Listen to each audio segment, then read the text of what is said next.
그래서 조몬이는 수렵체지민인데 어떻게 정주 생활 양식을 영위했느냐. 왜냐하면 중심지로부터 짧은 거리 안에 내륙 삼림이나 강, 해안, 만, 대양 등 풍부한 자원을 제공하는 각종 동식물들의 서식지들이 다양하게 존재했기 때문에 가능했다. 그러니까 자기네들이 사는 곳에서 내륙 삼림 가서 견과리 먹으면 되고, 뭐 강 아니면 바다 가서 이제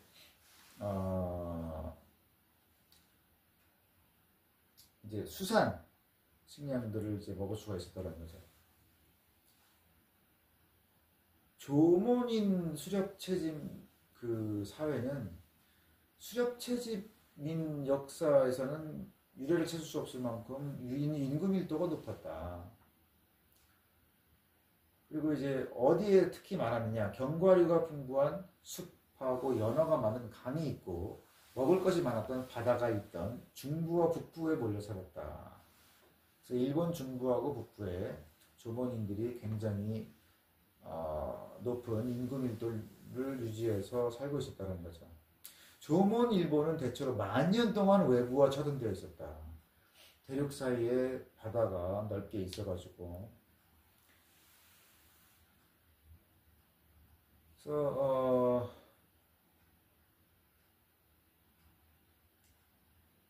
자, 기원전 400년이 될 때까지 대한해협 연안에 살던 농사꾼들은 수렵채집민들보다 오히려 가난했다.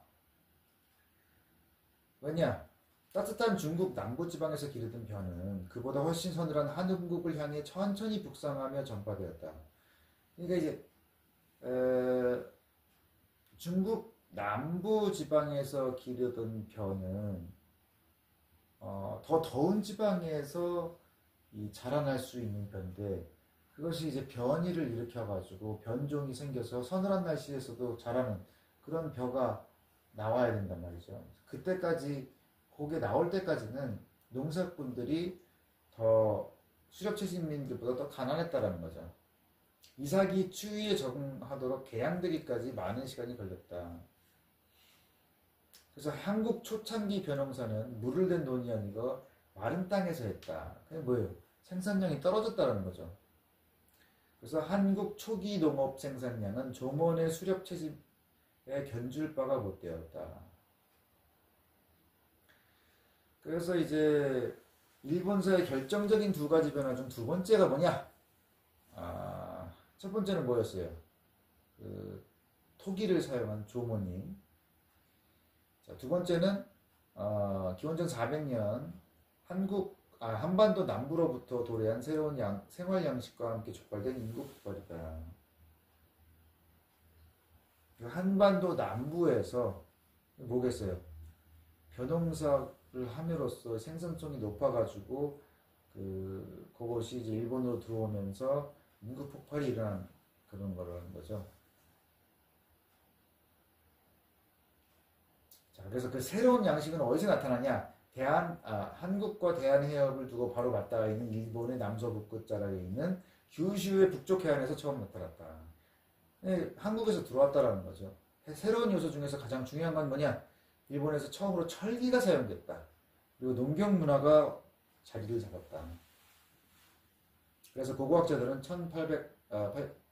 1884년 도쿄 지구에서 처음으로 특유의 토기를 발견했는데, 이 새로운 생활 양식을 야요이란 용어로 명명했다.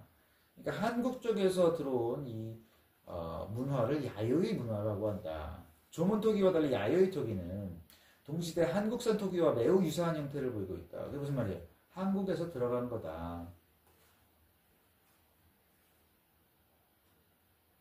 자, 야요이 시대의 식량 생산자들은 여름에는 물을 댄 논에서 경작하고 겨울 되면 마른 그 땅에서 기장, 보리, 밀 등을 재배해서 이모작을 했다.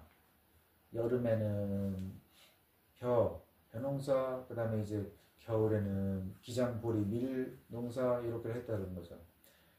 그래서 집약 농경 체제의 높은 수확량이 규슈 지방의 급작스러운 인구 증가를 일으킨다. 그래서 야요이 문화가 즉각적으로 규슈에서 인접한 주요 섬인 시코쿠와 혼슈로 전해진다. 이 일본의 섬들을 보면 규슈에서 시코쿠하고 혼슈 이 섬들까지 이 야요이 문화가 빨리빨리 들어갔다라는 거죠. 자, 그래서 규슈에서 발견된 가장 이른 시기의 야요이 유적지에서 새로운 야요이 토기 외에도 조몬 토기도 함께 발견된다. 그러니까 혼재해 있었다라는 거죠. 자, 그래서 이제 야요이 문화가 당시 가장 인구가 많은 도쿄 북쪽, 거기는 이제 벼를 재배하기엔 좀 추운 그런 이제 수렵 채집을 하던 조몬인들이 살던 지역까지 퍼짐에 따라서 야요이와 조몬이 뒤섞인 문화가 생긴다. 그래서 이제 천천히 올라가니까 뭐냐면 이제 도쿄 북쪽은 벼 농사하기에는 조금 추웠어요. 그래서 이제 혼재해서 조몬 문화하고 야요이 문화가 뒤섞여 있었다. 그래서 이제 야요이 식량 생산자들이 혼슈 북단을 점령하고 거기를 떠났다. 왜 떠났겠어요? 거기서는 농사를 할 수가 없으니까 너무 추워서 작물이 안 자란다. 그래서 자, 기원전 100년경 이후에는 공동묘지와는 별개로 오그로된 소품이나 청동 거울같이 중국에서 수입된 장신구가 발굴되어서 상류 계급의 무덤이 명백히 드러나는 무덤들이 나타나기 시작했다. 그래서 뭔가 기원전 100년경 이후부터는 뭔가 계급사회가 나타난다라는 거죠.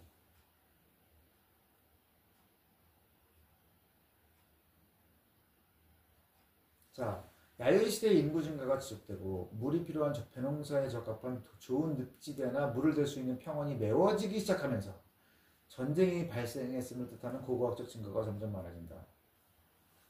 식량 생산이 가능해지니까 전쟁이 많아졌다.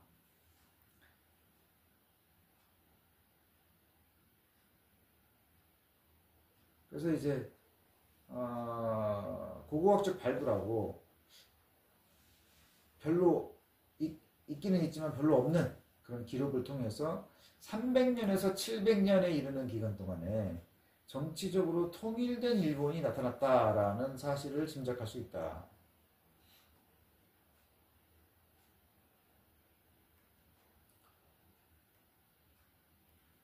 300년 초반을 전후해서 열쇠 구멍처럼 생기고 거대한 흙더미로 이루어진 고분이라 불리는 무덤이 혼슈의 기나이 지역에서 축조되기 시작한다. 그러니까 이런 큰 고분이 나타난다는 것은 뭐예요? 계급사회, 어떤 중앙집권적인 힘을 가진 사람이 있는 사회가 나타났다는 거죠. 그래서 그걸로 통일 일본이 생겼구나라는 것을 짐작해 볼 수가 있다. 자, 인력이 많이 필요했을 거대한 무덤. 그리고 일본 전역에서 무덤 형태가 고르다. 그 사실은 뭘 말해주느냐. 그만한 노동력을 동원할 수 있는 정치적 통일을 이룬 강력한 통치자가 존재했다. 그러니까 무덤의 형태, 무덤이 보니까 노동력이 굉장히 많이 필요했을 그런 무덤들인데 이것이 전국적으로 비슷해. 통일성이 있어. 그 말은 뭐냐? 정치적 통일을 이루었다.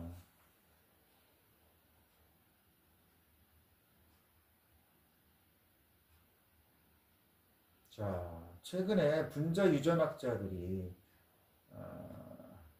고대 인류의 유골에서 DNA를 추출해가지고 고대 일본인하고 현대인의 집단을 비교하는 실험을 했다.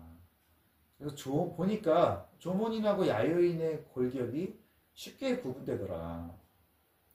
그런데 이제 고분 시대가 되니까, 그러니까 이제 뭐 300년에서 700년 사이 아이누인을 제외한 모든 일본인의 골격이 같아지며 현대 일본인 및 한국인의 닮은 형태로 나타난다. 이게 뭐예요? 고분 시대에 가니까 조몬인하고 야요이가 다 섞여버렸다는 거죠.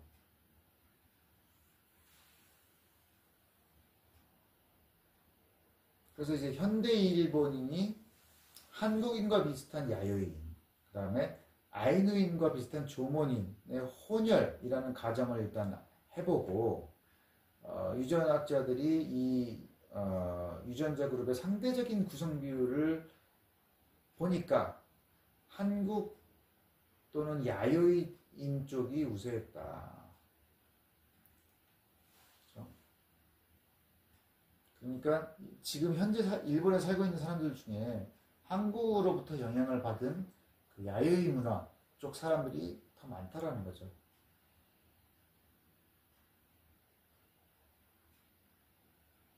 자, 그래서 한국의 초기 농경은 생산적이지 못했어요. 근데 생산성이 쭉쭉 높아지다 보니까 결국에 수렵과 균형을 맞추게 되고 야요이 혁신을 가져왔다. 근데 그 요인이 뭐냐? 마른 논에서의 비생산적인 벼농사가 아니라 관계수로를 이용한 벼농사의 발전. 그 다음에 추운 기후에 견디는 벼 품종의 개양. 그 다음에 한국 식량 생산 인구 증가하고 이주에 대한 압력.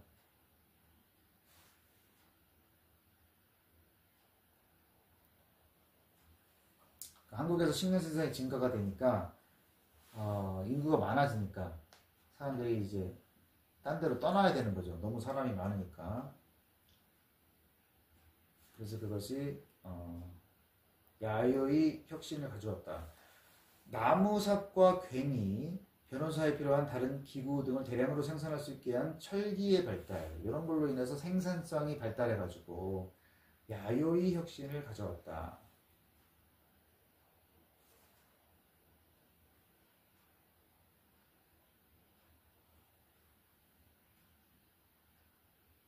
자, 아이누이는 원래 일본에 살던 원주민의 후손일 확률이 크다. 그리고 일본인들은 근래 일본으로 이주해온 민족에서 이어져 내려왔을 것이다. 그래서 아이누인이라는 것은 원래부터 일본에 살던 사람들, 그 다음에 지금 이제 일본인들은 일본으로 이주해온 민족이 이제 쭉 내려온 것일 것이다. 그렇죠?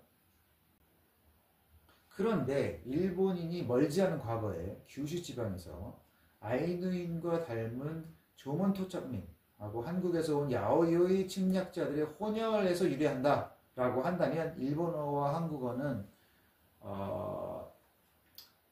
일본어는 한국어와 아이누어 둘 다하고 밀접한 유사점을 보였을 것이다. 그죠? 반은 원래부터 있던 아이누인과 닮은 조몬 토착민, 그래서 반은 한국에서 온 야요이 침략자. 그러면 이제 일본어라는 것이 한국어하고 아이누어하고 둘 다랑 매우 비슷해야 되는 거죠. 근데 일본어와 아이누어 사이에는 뚜렷한 관련이 없다. 일본어와 한국어 역시 큰 차이를 보인다. 그것은 무슨 말이냐? 자, 아이누어는 근래에 일본의 일부인 홋카이도에서 살던 아이누인들이 사용했던 언어다.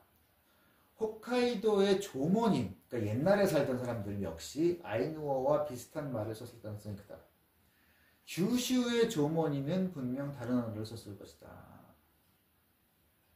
그러니까 조몬인이라는 게 다 같은 조몬인이 아니고 북쪽으로 들어온 조몬인이 있고 남쪽으로 들어온 조몬인이 있다는 거예요.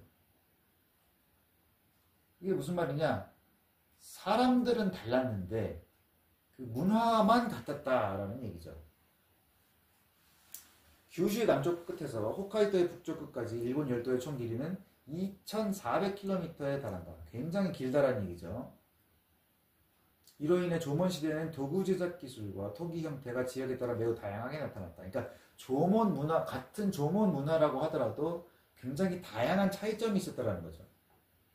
만년 동안 조몬 시대가 지속되면서 그에 상응한 언어적 다양성 역시 크게 발달했을 것이다. 만년 동안 조몬 시대가 있었으니 남쪽과 북쪽 간에 언어적 다양성이 크게 벌어졌을 것이다라는 거죠.